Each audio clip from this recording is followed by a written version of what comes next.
Every single day we interact with dozens, maybe even hundreds of electronic devices. And whether we realize it or not, every single one of them is a potential witness, silently and meticulously recording the story of our lives. Okay, so let's dive into how we got here. It all kind of starts with this idea you've probably heard of, Moore's Law. Way back in 1975, the co-founder of Intel, Gordon Moore, he made this observation that the power of computer chips basically doubles every 2 years. And what's wild is that this has held pretty steady ever since. The result?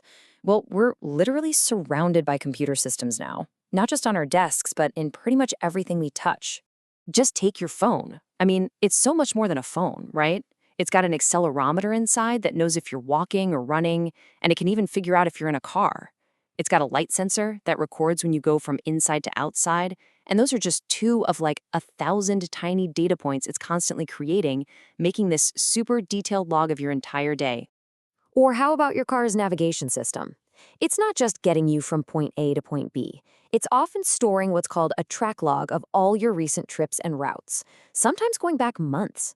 It's not just a list of places, it's a timestamp timeline of exactly where you've been. And get this, even your fitness tracker is logging more than your steps. A lot of them have a barometer inside to track atmospheric pressure. Now, why would they do that? Well, it's to get a better read on elevation changes, like how many flights of stairs you've climbed. But from a forensics perspective, that same data could help place you on the 2nd floor versus the 20th floor of a building at a very specific time. So here's the bottom line.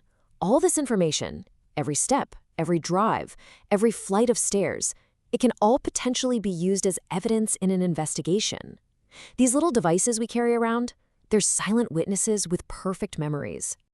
And that brings us to this really fascinating and quickly growing field called embedded forensics. It's all about uncovering the secrets that are hidden deep inside these specialized little computers. So what even is an embedded system?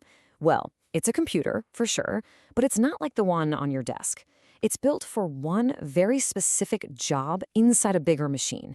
It's got its own brain, its own memory, its own storage, but it's all designed with these really tight limits on size, cost, and how much power it can use. Think about the tiny little computer that runs your microwave or the one that powers your car's radio. That's an embedded system. Now, what's so cool about this slide is the contrast it shows you. On the outside, you just see these normal, everyday things, right? A car stereo, a boat's GPS plotter, but you crack them open, and on the inside, whoa, it's this incredibly complex web of circuit boards and chips. It really drives home the point that these aren't just gadgets. They are sophisticated little computer systems packed with data. But of all these embedded systems, there is one that stands above the rest. It is the ultimate evidence locker. It's the one we carry with us everywhere, and it's always the #1 target for any digital investigator, the smartphone. So why is your phone such a treasure trove of information?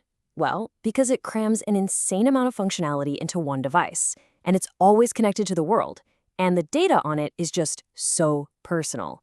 We're not just talking call logs and texts, it's your photos, your exact location history, the news you read, your music, pretty much everything from every single app you use. It's literally a diary of your modern life.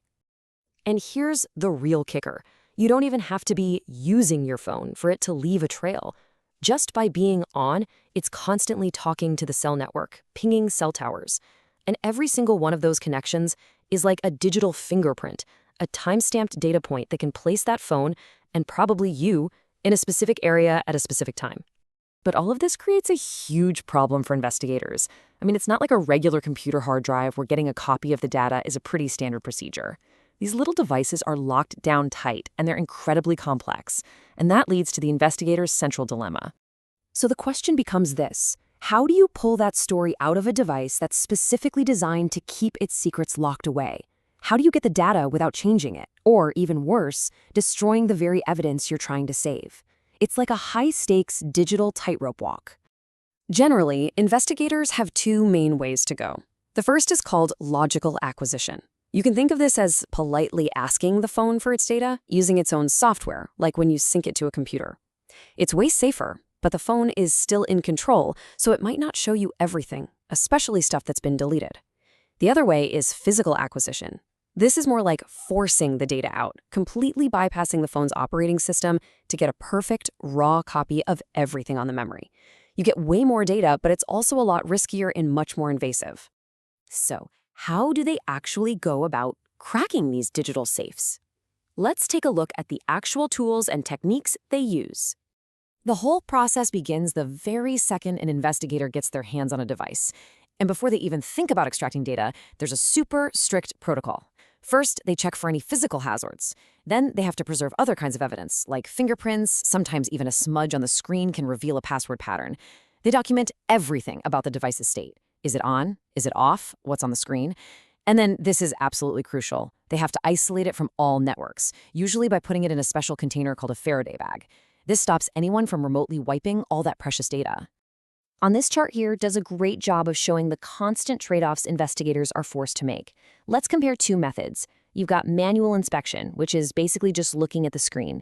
It's low risk, it's cheap, but you're only seeing the stuff on the surface. On the other extreme, you have a chip-off, where they physically remove the memory chip from the board. That gets you the deepest data possible, but it's extremely high risk, it's expensive, and it physically changes the device forever. Every single case requires this careful calculation of risk versus reward. So you can really think of the forensic toolkit as a ladder, where each step gets more intense. You start at the bottom with a simple manual inspection. If that doesn't give you what you need, you climb a rung to a logical extraction. Next up, you might try using special hardware ports for more direct access. If all of that fails, you might have to attempt that really risky chip off. And right at the very top of the ladder, the most difficult thing you can do is a micro read, where you're analyzing the physical silicon chip itself. Every step you climb gets you more data, but it also dramatically jacks up the cost, the complexity, and the chance of everything going wrong. So all of this incredible technology and all these complex techniques, it really brings us back to a very personal question. With all this data constantly being created about us, what does it all mean for our daily lives? Well, it means that our devices have truly become the primary, unbiased witnesses to our lives. They're creating a near-permanent, incredibly detailed record of our actions, our conversations, and our movements through the world. They're telling a story, whether we like it or not. So the final thought I want to leave you with is this.